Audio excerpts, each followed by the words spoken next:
That's so funny. And I took you a picture of, Jim is the porn shop worker. Yeah, we got some screen caps. You got to give that to us today there, Lazlow. We will hook you up. International attention you give us those.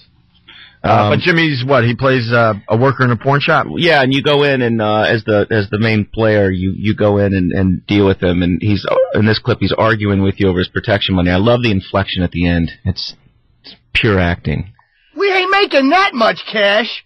Your cousins back in Eastern Europe do this for practically nothing, undercutting us. I love that. Look at that. Undercutting us. I applaud you, Jimmy. That's great. You gotta... And then another line from Jimmy? Yes. All right. He's I believe he's commenting on shrubbery at this point. Okay. Oh, okay. You see? They don't make them like that no more. That's a vintage bush.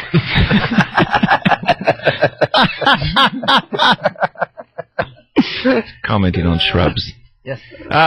But one of the highlights of the game, besides Anthony coming in and singing, yeah, we're gonna finish with that today. Is Steve. Steve? And yes. the Steve session was just there was so many clips. I narrowed it down to 8 here, I believe. You could have given us a lot more. I could have, dude. The guy that marked up the session, it looked. And there was like 50 markers of flubs of like comics. Like, what is this? What is this weird man saying? Hey, Laslow. By the way, thanks to you, we got people listening all over the world because they knew you were coming in with Grand Theft Auto today, Auto 4. Bill T from Portugal. No joke. He wants me to ask you about hot coffee. What's that about? Oh, well, that was we referred earlier to people that hacked in and modified the game. They took some like residual leftover code and broke into San Andreas, and then posted executable programs on the internet to rewrite your game code to show your player in some kind of faux sex scene. Yeah, and Rockstar took the hit on that. Yeah, I got blamed for it. Right, even though this person violated the terms of agreement, when you buy the game and open the box, you're not supposed to go in and modify it. Mm-hmm. How the hell did someone figure out? It took somebody at Rockstar 3 days to figure out to go in and rewrite that code to make it happen. And Rockstar got dragged in front of the Federal Trade Commission over the whole thing. I mean, amazing. It was. But now you can't do that with this game, I'm assuming.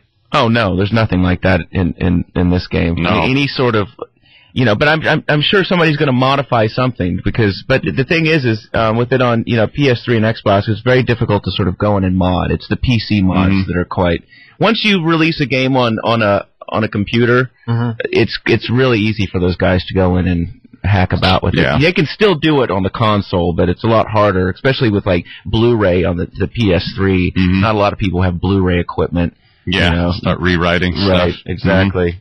So, all right, moving on with Steve. Guys? Jesus. Huh? How smart are they? It's ridiculous. Very. Just play the game. I want to empty my cash. I love how Jimmy... I love how you can't empty your cash. Are you worried that your chick's gonna... I love how Jimmy is yelling, how smart are these guys with egg in his mouth. Eggs falling out of his face. Mouthful of food. How smart are these guys? I mean, nothing. They went and hacked games. It's insane. People do want to know when the PC platform is coming out. I don't know. I haven't seen the release date. To be honest, just the 5 Rockstar studios that have been cranking nonstop to get the Xbox 360 and PS3 version has been a lot.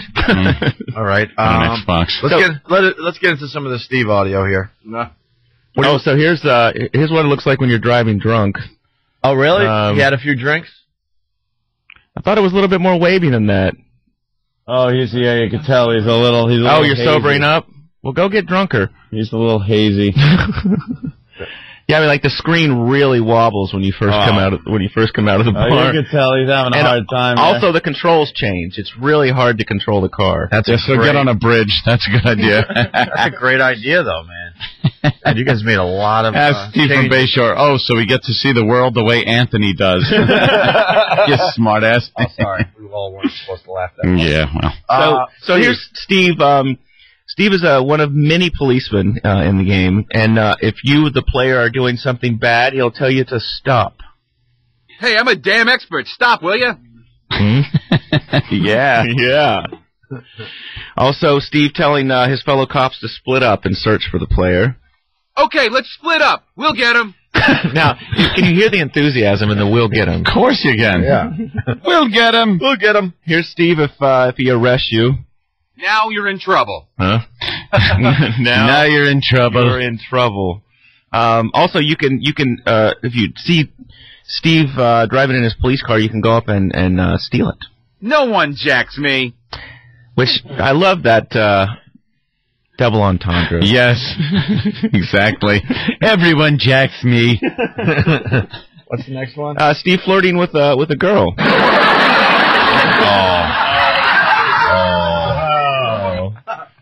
Is heaven missing an angel? So during the session, he would just burst in, like, he would see the lines in front of him, and he would just burst into the bizarre gay voice. It's my Prius.